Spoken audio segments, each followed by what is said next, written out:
ನಮಸ್ಕಾರ, ನೀವು ನೋಡ್ತಾ ಇದ್ದೀರಾ ಸ್ಪೀಡ್ ನ್ಯೂಸ್ ಕನ್ನಡ. ನಾನು ಸಂತೋಷ್ ಕಶ್ಯಪ್. IPL T20 ಟೂರ್ನಿಯ ಬಿಸಿ ಅಭಿಮಾನಿಗಳ ಮಧ್ಯೆ ಒಂದು ರೀತಿಯಲ್ಲಿ ಕುತೂಹಲ, ಕಾತರತೆ, ಅವರವರು ಇಷ್ಟಪಡುವಂಥ ತಂಡಗಳು ಯಾವ ರೀತಿ ಆಟವನ್ನು ಆಡ್ತಾರೆ, ಮೇಲಾಗಿ ಎಲ್ಲ ಆಟ ತಂಡಗಳಿಗೂ ಇರುವಂಥ ಅಭಿಮಾನಿಗಳನ್ನು, ಜೊತೆಗೆ RCB ರಾಯಲ್ ಚಾಲೆಂಜರ್ಸ್ ಬ್ಯಾಂಗ್ಳೂರ್ಗಿರುವಂಥ ಅಭಿಮಾನಿಗಳನ್ನು ತಕ್ಕಡಿಯಲ್ಲಿ ಹಾಕಿ ತೂಗಿದ್ರೆ ಎಲ್ಲ ಆಟದ ತಂಡಗಳಿಗಿಂತ ಹೆಚ್ಚಾಗಿ ಅಭಿಮಾನಿ ಬಳಗವನ್ನು ಹೊಂದಿರುವಂಥ ಒಂದೇ ಒಂದು ತಂಡ ಅಂತ ಹೇಳಿದ್ರೆ ಅದು RCB. ರಾಯಲ್ ಚಾಲೆಂಜರ್ಸ್ ಬ್ಯಾಂಗ್ಳೂರ್, ಬೆಂಗಳೂರಿನವ್ರದ್ದು, ನಮ್ಮವ್ರದ್ದು ಅನ್ನುವಂಥ ಒಂದು ಅಭಿಮಾನ ಏನೇ ಆದರೂ ಬಿಟ್ಟುಕೊಟ್ಟಿಲ್ಲ. ಯಾಕೆ ಅಂತ ಹೇಳಿದ್ರೆ 18 ವರ್ಷ, ಬರೋಬ್ಬರಿ 18 ವರ್ಷಗಳ ಕಾಲ ಕಾದ್ರು. ಪ್ರತಿ ಸರ್ತಿ ಹೇಳ್ತಾ ಇದ್ರು ಈ ಸಾರಿ ಕಪ್ ನಮ್ಮದೇ, ಈ ಸಾರಿ ಕಪ್ ನಮ್ಮದೇ ಅಂತ. ಬಟ್ ಒಂದು ಇತಿಹಾಸವನ್ನು ಸೃಷ್ಟಿ ಮಾಡಿದ್ರು RCB ತಂಡದವರು. ಕಳೆದ ವರ್ಷ ಜೂನ್ 3ನೇ ತಾರೀಕು ಆದಂತಹ ಅಂತಿಮ ಹಣಾಹಣಿಯಲ್ಲಿ ಗೆದ್ರು. RCB ತಂಡ ವಿಜಯ ಪತಾಕೆಯನ್ನು ಹಾರಿಸ್ತು. ಅಹಮದಾಬಾದ್ನ ನರೇಂದ್ರ ಮೋದಿ ಕ್ರೀಡಾಂಗಣದಲ್ಲಿ ಆದಂಥ ಅಂತಿಮವಾದಂಥ ಒಂದು ಗೇಮ್ ಏನಿತ್ತು, ಅಲ್ಲಿ ಆಟವನ್ನು ಆಡಿ RCB ಕಪ್ಪನ್ನು ತನ್ನದಾಗಿಸಿಕೊಳ್ತು. ಕಪ್ ತನ್ನದಾಗಿಸಿಕೊಂಡ ಮೇಲೆ ಬೆಂಗಳೂರಿನಲ್ಲಿ ಒಂದು ವಿಜಯೋತ್ಸವವನ್ನು ಆಚರಿಸ್ತೇವೆ ಅಂತ ರಾಜ್ಯ ಸರ್ಕಾರ ಕ್ರೆಡಿಟ್ಸ್ಗೋಸ್ಕರ ಅನೌನ್ಸ್ ಮಾಡುತ್ತೆ. ಇದೆಲ್ಲರಿಗೂ ಗೊತ್ತಿರುವಂಥ ವಿಚಾರ. ವಿಜಯೋತ್ಸವಕ್ಕೆ ಒಂದು ಕಪ್ಪು ಚುಕ್ಕೆ ಬೀಳುತ್ತೆ. ಚಿನ್ನಸ್ವಾಮಿ ಕ್ರೀಡಾಂಗಣದಲ್ಲಿ ಸ್ಟ್ಯಾಂಪೇಡ್ ಉಂಟಾಗುತ್ತೆ, ಕಾಲ್ತುಳಿತ ಉಂಟಾಗಿ 11 ಜನ ಅಮಾಯಕರ ಬಲಿಯನ್ನು ಪಡೆದುಕೊಳ್ತಾರೆ. ಇದಾದ ಮೇಲೆ ಇದು 1 ವರ್ಷದ ಹಿಂದಿನ ಕತೆ.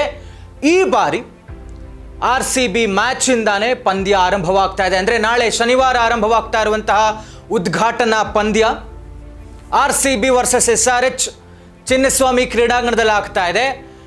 ಹೀಗಾಗಿ ಈ ಬಾರಿ ಯಾವುದೇ ಥರದ ಅಹಿತಕರ ಘಟನೆ ಆಗಬಾರದು ಅನ್ನುವಂಥ ಕಾರಣಕ್ಕೆ ಪೊಲೀಸ್ ಆಯುಕ್ತ ಸೀಮಂತ್ ಕುಮಾರ್ ಒಂದು ಸರಿಯಾದಂಥ ರೀತಿಯಾದಂಥ ಸುಸಜ್ಜಿತವಾದಂಥ ವ್ಯವಸ್ಥೆಯನ್ನು ಮಾಡಿಕೊಂಡಿದ್ದಾರೆ. ಪ್ರತಿ ಬಾರಿ ಮ್ಯಾಚ್ ಆಗುವಾಗ ಕ್ರೀಡಾಂಗಣದ ಸುತ್ತಮುತ್ತ ಆಗುವಂಥ ಪಾರ್ಕಿಂಗ್ನ ಒಂದು ಏನು ಹೇಳ್ತಾರೆ ಅವ್ಯವಸ್ಥೆ ಇರಬಹುದು, ರೋಡ್ನಲ್ಲಾಗುವಂಥ ಟ್ರಾಫಿಕ್ ಜಾಮ್ ಒಂದು ಕಿರಿಕಿರಿ ಇರಬಹುದು. ಇದೆಲ್ಲವನ್ನು ಅವಾಯ್ಡ್ ಮಾಡೋದಕ್ಕೆ ಮ್ಯಾಚ್ ಯಾವಾಗಿರುತ್ತೆ ಅವಾಗೆಲ್ಲವೂ ಕೂಡ ಬದಲಿ ಮಾರ್ಗವನ್ನು ವ್ಯವಸ್ಥೆ ಮಾಡಿದ್ದಾರೆ. ಹೆಚ್ಚುವರಿ ಪೊಲೀಸರನ್ನು ನಿಯೋಜನೆ ಮಾಡಿದ್ದಾರೆ. ಯಾವ ರೀತಿ ಯಾರ್ಯಾರಿಗೆ ಎಲ್ಲ ಕಡೆಯೂ CCTV ಕ್ಯಾಮ್ರಾಗಳನ್ನು ಅಳವಡಿಸಿದ್ದಾರೆ, ಎಲ್ಲಿ ಎಷ್ಟು ಗೇಟ್ಗಳನ್ನು ಓಪನ್ ಮಾಡಬೇಕು, ಯಾವ್ಯಾವ ರೀತಿ ನೋಡಿಕೊಳ್ಬೇಕು, ಎಲ್ಲವೂ ಕೂಡ ಯಾವುದೂ ಅವ್ಯವಸ್ಥೆ ಆಗಬಾರದು ಅನ್ನುವಂಥ ಒಂದು ಎಲ್ಲ ವ್ಯವಸ್ಥೆಯನ್ನು ಕೂಡ ಪೊಲೀಸ್ ಡಿಪಾರ್ಟ್ಮೆಂಟ್ ಮಾಡಿಕೊಳ್ತಾ ಇದೆ. ಇದರ ಮಧ್ಯೆ RCB ಒಂದು ರೀತಿಯಾದಂಥ ಒಂದು ಒಳ್ಳೆ ಕೆಲಸ ಮಾಡಿರೋದೇನು ಅಂತ ಹೇಳಿದ್ರೆ, ಪ್ರತಿ ಬಾರಿ ಚಿನ್ನಸ್ವಾಮಿಯಲ್ಲಿ ಮ್ಯಾಚ್ ಇದ್ದಾಗ 11 ಜನ ಏನು ಸತ್ತರು ಅವರ ಕುಟುಂಬದವರಿಗೆ 11 ಸೀಟ್ಗಳನ್ನು ಮೀಸಲಿಡುವಂಥ ಕೆಲಸವನ್ನು ಮಾಡಿದ್ದಾರೆ ಪ್ರತಿ ಮ್ಯಾಚ್ನಲ್ಲೂ ಕೂಡ. ಇದೆಲ್ಲವೂ ಒಂದು ಪಾರ್ಟ್ ಕ್ರಿಕೆಟ್ ಅಭಿಮಾನಿಗಳಿಗೆ. ಆದರೆ ಇನ್ನೊಂದು ಪಾರ್ಟ್ ಏನು ಅಂತ ಹೇಳಿದ್ರೆ, ರಾಜಕಾರಣಿಗಳಿಗೂ ಕೂಡ ಈ ಒಂದು ಕ್ರಿಕೆಟ್ನ ಹುಚ್ಚು ಹೆಚ್ಚಾಗಿ ಕಾಣಿಸ್ದಂಗೆ ಕಾಣಿಸ್ತಾ ಇದೆ. ಯಾಕೆ ಅಂತ ಹೇಳಿದ್ರೆ, ಹೆಚ್ಚಾಗಿರೋದು ಹೌದು ಅಂತ ಹೆಂಗೆ ಗೊತ್ತಾಯಿತು ಅಂತ ಕೇಳಿದ್ರೆ, ಸದನದಲ್ಲೂ ಕೂಡ ಈ ಒಂದು IPL ಮ್ಯಾಚ್ ಏನಿದೆ, ಅದರಲ್ಲೂ ಕೂಡ ನಾಳೆ ಆರಂಭವಾಗ್ತಾ ಇರುವಂಥ RCB ಮ್ಯಾಚ್ ಏನಿದೆ, ಇದಕ್ಕೆ ಟಿಕೆಟ್ ನಮಗೂ ಕೊಡಿಸಿ ಅನ್ನುವಂಥ ಒಂದು ಧ್ವನಿಯನ್ನು ಖುದ್ದು ಶಾಸಕರುಗಳು ವಿಜಯಾನಂದ ಕಾಶಪ್ಪನವರವರು ಕೇಳ್ತಾರೆ. ಏನು MLAಗಳನ್ನ ಕಡೆಗಣಿಸ್ತಾ ಇದ್ದಾರಲ್ಲ ಸ್ವಾಮಿ, ನಮಗೆಲ್ಲ ಬರೀ ಒಂದೊಂದೇ ಟಿಕೆಟ್ ಕೊಟ್ಟಿದ್ದಾರೆ, ಒಂದನ್ನು ನಾವು ಹೋಗೋದಾ, ಮನೆಯವರು ಕೊಡೋದಾ, ಯಾರು ಕೊಡೋದು ಅಂತ ಪ್ರಶ್ನೆ ಕೇಳ್ತಾ ಇದ್ದಾರೆ ವಿಜಯಾನಂದ ಕಾಶಪ್ಪನವರು.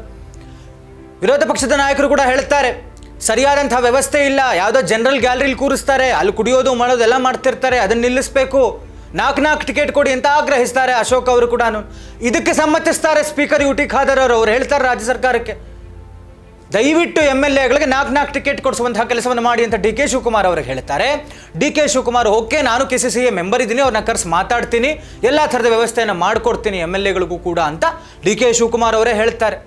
ಈಗ ನಾವು ಕೇಳುವಂಥ ಪ್ರಶ್ನೆ, ಅಲ್ಲ ಸ್ವಾಮಿ, RCBದಾಗಲಿ ಇನ್ನೊಂದಾಗಲಿ ಮತ್ತೊಂದಾಗಲಿ IPL ಟಿಕೆಟ್ ಕೊಂಡುಕೊಳ್ಳದೆ ಇರೋಷ್ಟು ಬಡವರಾಗ್ಬಿಟ್ರೆ MLAಗಳು? ನಿಮ್ಗಳಿಗೆ ರಾಜಕಾರಣ ಯುದ್ಧ ಆಗ್ತಾ ಇದೆ ವಿಶ್ವವ್ಯಾಪಿ, ದೇಶದೊಂದು ಸಮಸ್ಯೆ, ಇಲ್ಲಿ ನಿಮ್ಮ ಸರ್ಕಾರ ವಿರುದ್ಧ ಕೇಂದ್ರದ ವಿರುದ್ಧ ಸರ್ಕಾರ, ಇದೆಲ್ಲ ನೀವು ಸೆಷನ್ ಬೇರೆ ಮುಗಿಸ್ಕೊಂಡ್ರಿ, ಬಜೆಟ್ ಸೆಷನ್, ಅದರಲ್ಲಿ ನಿಮ್ಮಗಳಿಗೆ ನಿಮ್ಮ ಒಂದು ಮಜಾ ಮಾಡೋದಕ್ಕೆ ಕ್ರಿಕೆಟ್ ಆಯಿತು. ಕ್ರಿಕೆಟ್ ಯಾರ ಆಟ ಸ್ವಾಮಿ? ವಿದೇಶಿ ಆಟವಾದಂತಹ ಕ್ರಿಕೆಟ್ ಮೇಲಿರುವಂಥ ಮೋಹ ನಿಮ್ಮಗಳಿಗೆ. ಸ್ವದೇಶಿ ಆಟಗಳು, ಅಗೇನ್ ಇಟ್ ಈಸ್ ನಾಟ್ ರಾಷ್ಟ್ರೀಯ ಕೂಟವೂ ಅಲ್ಲ, ಒಲಿಂಪಿಕ್ಸ್ ಏನಲ್ಲ, ಸ್ವದೇಶಿ ಆಟವಾ, ಖೋಖೋನಾ ಅಲ್ಲ, ಕಬಡ್ಡಿನ ಅಲ್ಲ, ಇದ್ಯಾವುದರ ಮೇಲೆ ಇಲ್ಲದೆ ಇರುವಂಥ ಆಸಕ್ತಿ ಸ್ವದೇಶಿ ಕ್ರೀಡೆಗಳು, ಗ್ರಾಮೀಣ ಕ್ರೀಡೆಗಳ ಮೇಲೆ ಇರದೇ ಇರುವಂಥ ಆಸಕ್ತಿ ನಿಮಗೆ ಯಾಕೆ ವಿದೇಶಿ ಆಟಗಳ ಮೇಲಿದೆ? ಇದು ನನ್ನ ಪ್ರಶ್ನೆ. ಒಟ್ಟಾರೆ ರಾಜಕಾರಣಿಗಳು ಮ್ಯಾಚ್ ನೋಡಬಾರ್ದ ಹಾಗಾದರೆ ಅಂತ ಕೇಳಿದ್ರೆ ನಾವು ಆ ಥರ ಹೇಳ್ತಾ ಇಲ್ಲ. ಆದರೆ ಟಿಕೆಟ್ ಕೊಂಡ್ಕೊಳ್ಳದೆ ಇರೋವಷ್ಟು ನೀವು ಬಡವರ? Fair enough. What is the seating capacity of Chinnaswamy stadium? Tickets ಎಷ್ಟು ಜನ ತಗೊಂಡಿರ್ತಾರೆ? ಈ ಮಧ್ಯೆ ಪೊಲೀಸರು, ಈ ಮಧ್ಯೆ 11 ಜನ ಕುಟುಂಬಸ್ಥರು, ಇನ್ನೊಂದು ಮತ್ತೊಂದು ಮಗದೊಂದು ರಿಸರ್ವೇಷನ್ಸ್.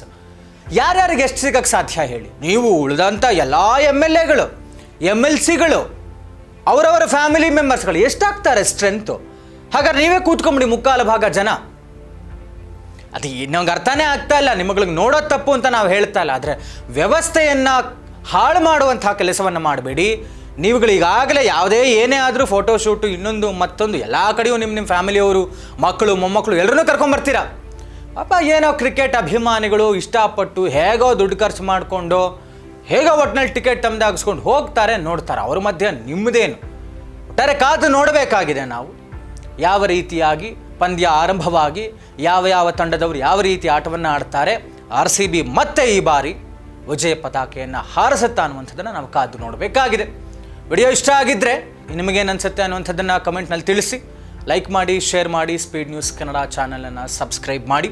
ಇದಾಗಿತ್ತು ಹೊತ್ತಿನ ವಿಶೇಷ. ನೋಡ್ತಾ ಇರಿ ಸ್ಪೀಡ್ ನ್ಯೂಸ್ ಕನ್ನಡ, ಸುದ್ದಿ ನಿಮ್ಮದು, ವೇಗ ನಮ್ಮದು.